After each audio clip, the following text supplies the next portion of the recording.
തിരുവനന്തപുരം വിതുരയിൽ 69കാരിയെ പീഡിപ്പിച്ച കേസിലെ പ്രതി ആത്മഹത്യയ്ക്ക് ശ്രമിച്ചു. ആര്യനാട് പോലീസ് കസ്റ്റഡിയിലെടുത്ത നജീബ് വസ്ത്രത്തിലെ ഇലാസ്റ്റിക് വള്ളി ഉപയോഗിച്ച് കഴുത്തിൽ മുറുകെ കെട്ടി പ്രതി ഭയപ്പെടുത്താൻ ശ്രമിച്ചതെന്ന് പോലീസിന്റെ നിഗമനം. കാട്ടാക്കട ഡിവൈഎസ്പി സ്റ്റേഷനിലെത്തി പ്രതിയെ ചോദ്യം ചെയ്തു.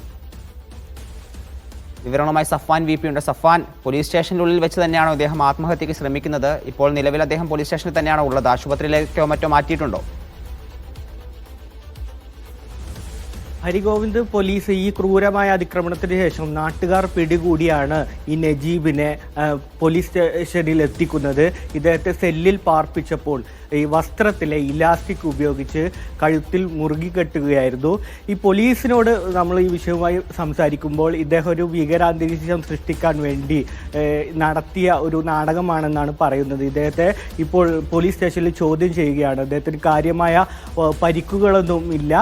ഈ പോലീസിനെ ഭയപ്പെടുത്താൻ വേണ്ടി ഇത്തരത്തിലൊരു വലിയ ക്രൂരകൃത്യത്തിന് ശേഷം പോലീസ് സ്റ്റേഷനിലെത്തിയപ്പോൾ അതിൽ നിന്ന് രക്ഷപ്പെടാൻ വേണ്ടി ഒരു നാടകം കളിക്കുകയായിരുന്നു എന്നാണ് പോലീസ് പറയുന്നത്.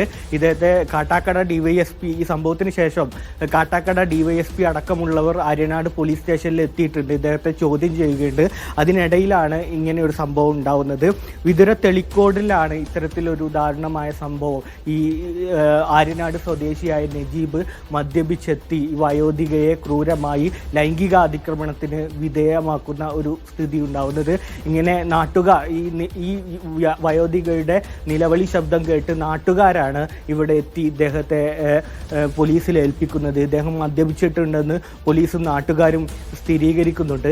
അങ്ങനെ ഒരു അതിക്രമണത്തിന് ശേഷമാണ് വിതുര പോലീസ് ഇദ്ദേഹത്തെ കസ്റ്റഡിയിലെടുക്കുകയും സെല്ലിൽ പാർപ്പിക്കുകയും അങ്ങനെ ഇദ്ദേഹം ഒരു ആത്മഹത്യാ ശ്രമം നടത്തുന്ന ഒരു അവസ്ഥയിലേക്ക് എത്തുകയും ചെയ്യുന്നത്. ഏതായാലും ഇദ്ദേഹത്തെ ഇപ്പോൾ ആശുപത്രിയിലേക്ക് മാറ്റേണ്ട അത്തരത്തിൽ പരിക്കുകളൊന്നുമില്ലെന്ന് തന്നെയാണ് പോലീസും പറയുന്നത്. ഇദ്ദേഹത്തെ നാളെ റിമാൻഡ് ചെയ്യുമെന്നും അറിയിച്ചിട്ടുണ്ട്. ഹരിഗോവിന്ദ്.